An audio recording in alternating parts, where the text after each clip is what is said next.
this building is New Heights Church now. It's our location now, but New Heights Church, we're actually coming up on 5 years, our 5-year anniversary. Wow, how years fly. Yeah, it goes by pretty fast, but I couldn't imagine doing anything else. So, how did you know how to start a church? Well, that's a great question. It's something, I don't know if I knew how. I just knew that I had to. And what I mean is, it's the only thing on the inside of me that I've known I was going to do for my whole life. And I couldn't imagine life not doing it. So for us, it came to a point in time where, we began to really ask God, where would you have us do this and when? And you were actually like 6 years old. I don't remember being 6. You were like 6 years old. You were small and tiny, and your hair wasn't as long. And I remember that. you remember that? So when we started the church, it's sometimes like it's easier for me and Mom to remember stages of the church by how old y'all were. Like Trinity, she was like 1 year old. So the church is always 1 year younger than Trinity. Isn't that interesting? And Walker, he's 8 now, so he was only, 3? 3 or 4. Why here in Bryan College Station? It's such a crazy town. So many people live here. Why here? Also a very good question. For us, we just started praying and asking God where he would have us to go. And Bryan College Station just kept coming up. And finally we would come over and we would go on our date nights. Me and Mom, we go on date nights as often as we can. And so we would come over, and the Lord just began to make it more clear and more clear by giving us a real passion for the area. It's been a lot of fun, but that's kind of how we picked. We just asked the Lord, where would you like us to go? And we felt like he said Bryan College Station. So that's why you're here, as a matter of fact, why our whole family's here, because this is where the Lord told us to be, and I couldn't imagine being anywhere else.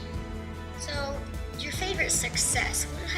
What has been your top favorite success almost 5 years? Our favorite success would have to be to watch you and Walker and Trinity growing up and coming to know the Lord for yourself, and to see you guys begin to minister and lead other people to Christ. And like the vision of our church is super simple. We exist to love people and point them to Christ. So our greatest success is watching you guys do that. Maybe the greatest motivator in our life is that we want you guys to see us earnestly pursuing what God has called us to do, what we believe God has called us to do, so that when you and your brother and sister get older, you will never question whether or not you should go with all of your heart after what God has called you to do. What I want is for you guys to have a great example in front of you of a mom and a dad that love God, that love people, that pursue the calling of God on the inside of them, so that when the season and time comes in your life when God begins to make things very clear for you, you'll have a lot of examples and a lot of history of seeing God move through the efforts that your mom and I put in. So for us, our greatest success is seeing you guys come into that, to see you fall in love with ministry, to understand that ministry is not buildings and lights and things. Ministry is people, and people matter more to God than anything else, which is why we're constantly trying to reach new and more people. So that would be, if I could itemize it, that may be our greatest success, is watching you and your brother and sister begin to really flourish in God. Let me ask you a question. All right. What do you see in the future of New Heights Church? What do you see? Because I mean, the last 5 years you've been a part of it. I mean, you've been there when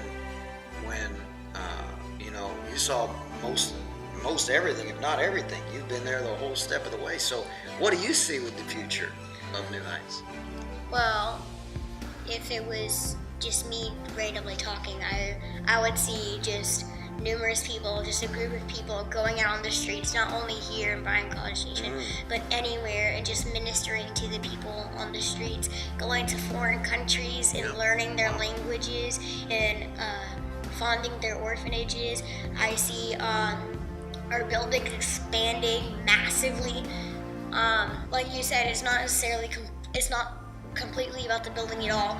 Sure, we want to have a place to meet, but still, even if we didn't have enough money, which of course we do, but if we didn't have enough money to even be here at this moment, we would have been out on the streets playing a bongo drum and acoustic guitar and just singing as loud as we could for praise and worship. That's right. And you would just be rah, rah, rah, rah, rah. Is that how I preach? Rah, rah. Just example. I am just so thankful for the last 5 years. I mean, we're marking anniversaries and we should memorialize things. My expectation is so high for what God is going to do. In other words, we're going to look back with high appreciation and thanksgiving. I'm very thankful. But we are committed, and this is one of the things that I want in you and Walker and Trent, your mom and I want in you and Walker and Trent, is to always be looking forward to what God's going to do, because God, He's always doing something new. He's always doing something fresh. So at New Heights, I think the key to our next season is to keep expectation high, because God seems to move where He is expected to move. He seems to do the greatest works where people are expecting Him to do something. So glad you could come and talk to me today in front of all these cameras. Any more questions before we're done? I don't think so. Well, you did great. Thanks for sharing with me. Thanks for sharing, man. I love you. I miss you too.